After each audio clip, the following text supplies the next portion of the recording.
Megalochnus, a giant ground sloth, bear-sized, living on Caribbean islands with zero predators and zero threats. It had survived for millions of years. Then humans arrived. Within centuries, it was gone. Not slowly, instantly. By geological standards, scientists found its bones layered directly beneath evidence of early human settlement. The timing is not a coincidence. That's the pattern running through every creature on this list. Each one ruled something absolute. A sky, a continent, an ocean floor. Each one lost it. To time, to rock falling from space, or to something that hadn't evolved yet. Here's what ruled before us. Pterosaurs, not dinosaurs, a completely separate lineage. The first vertebrates on Earth to achieve powered flight, not gliding, not falling with style, powered flight, driven by wings of skin and muscle stretched from a single enormously elongated fourth finger. Some species had wingspans under a meter. Quetzalcoatlus reached 11 meters tip to tip. Roughly the wingspan of a small aircraft, except it was alive, warm, and actively hunting. Recent fossil evidence confirms pterosaurs were warm-blooded, covered in hair-like filaments called pycnofibers, not sluggish cold-blooded reptiles drifting on wind. Fast, active, metabolically expensive to run, which means they were effective enough to justify the cost. Their bones were hollow, some walls thinner than a playing card, pneumatized with air sacs connected directly to their respiratory system. The same architecture found in modern birds. They ruled the skies for 160 million years. Then the asteroid hit. The skies went empty for the first time in over 150 million years. Nothing filled that space for a long time. Dimetrodon.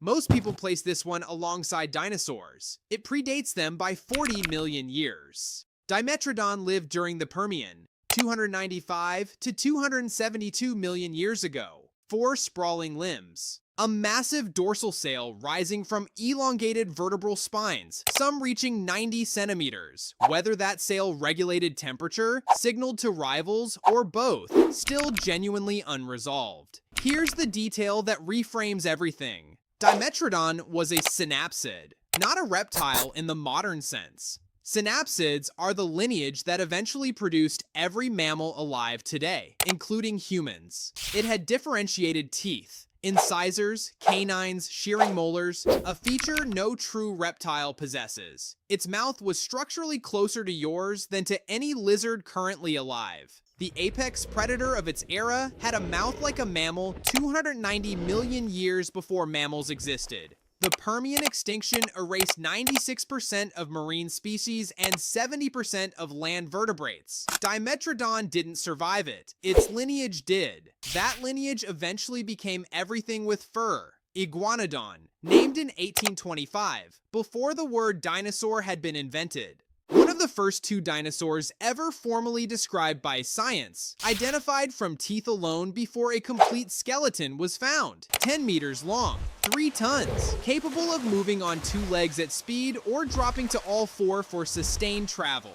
Its most anatomically distinctive feature was a rigid conical thumb spike on each hand. Not a claw, a spike, pointed and structural, capable of driving into a predator or a rival with full body weight behind it. Early reconstructions placed that spike on its nose like a rhinoceros horn, a correction that took decades. Fossil sites show multiple Iguanodon individuals at the same locations across Europe, North America, and North Africa. Herd behavior. Coordinated movement across 3 continents during the early Cretaceous, 126 to 122 million years ago. A 3-ton animal with bone spikes for thumbs, traveling in groups. Whatever hunted it had to account for all of them. Woolly mammoth, 4 meters at the shoulder, up to 6 tons. Tusks reaching 5 meters, curved dramatically, used primarily for scraping frozen ground to reach buried vegetation rather than combat. They lived alongside humans, not in distant prehistory framing.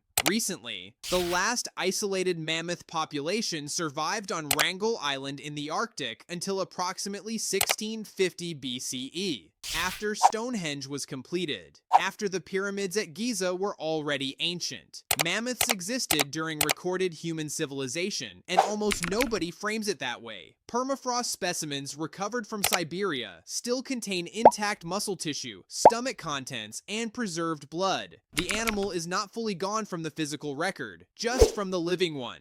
On mainland continents, mammoths disappeared around 10,000 years ago. The timeline maps directly onto expanding human migration routes. On Wrangel Island, isolated from humans until contact was made much later, they survived an additional 6,000 years. The variable wasn't climate. The variable was us. Giganotosaurus. The name means giant southern lizard, and it earned every syllable. Longer than T-Rex by a full meter, built like a freight train with teeth. 13 meters of predatory perfection stalking Cretaceous Argentina. But here's the twist. Its bite was weaker, way weaker. Maybe 6,000 pounds compared to T-Rex's double. So how did it survive? How did it take down prey that weighed 70 tons? Pack tactics. Fossil evidence suggests these monsters coordinated, surrounded prey, and shredded titanosaurs piece by piece. Slice, retreat, repeat. Death by 1,000 cuts. T-Rex was a solo tank built to dominate through raw power. Giganotosaurus was a wolf pack in reptile skin, trading individual strength for collective lethality. Different strategy, same result. Everything else died. Its teeth weren't designed to crush. They were designed to carve, serrated blades that caused catastrophic bleeding. One good strike and prey was on a timer. But South America wasn't done experimenting with nightmare designs. Archaeopteryx, Bavaria, 1861.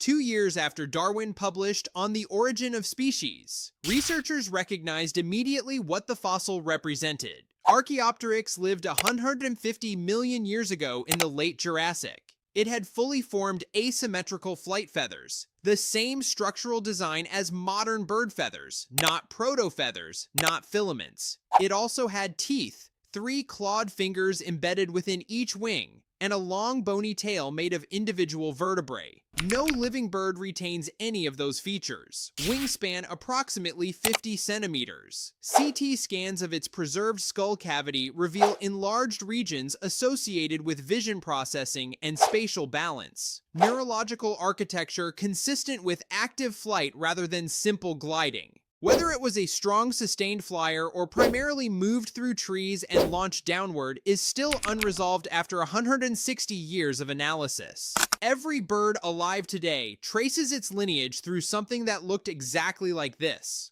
The sparrow outside your window is a direct evolutionary descendant of the late Jurassic. Diplodocus. Late Jurassic, 154 to 152 million years ago. North America. Up to 26 meters long, one of the longest dinosaurs ever discovered. Most of that length was neck and tail, the tail alone reaching 14 meters, tapering to a thin tip that fossil evidence and physical modeling confirm could be cracked like a whip, generating a supersonic sonic boom at the tip. A biological structure producing speeds beyond sound before humans understood the physics of how that was possible. Approximately 16 tons despite extreme length because the skeleton was extensively pneumatized. Hollow chambers throughout the vertebrae connected to an avian-style respiratory system. It didn't breathe the way mammals breathe. It breathed the way birds breathe, with air flowing in one continuous direction rather than in and out. Teeth only at the front of the mouth. Peg-shaped. Built for raking and stripping vegetation, not chewing. It ate constantly. An animal requiring that much energy had no alternative.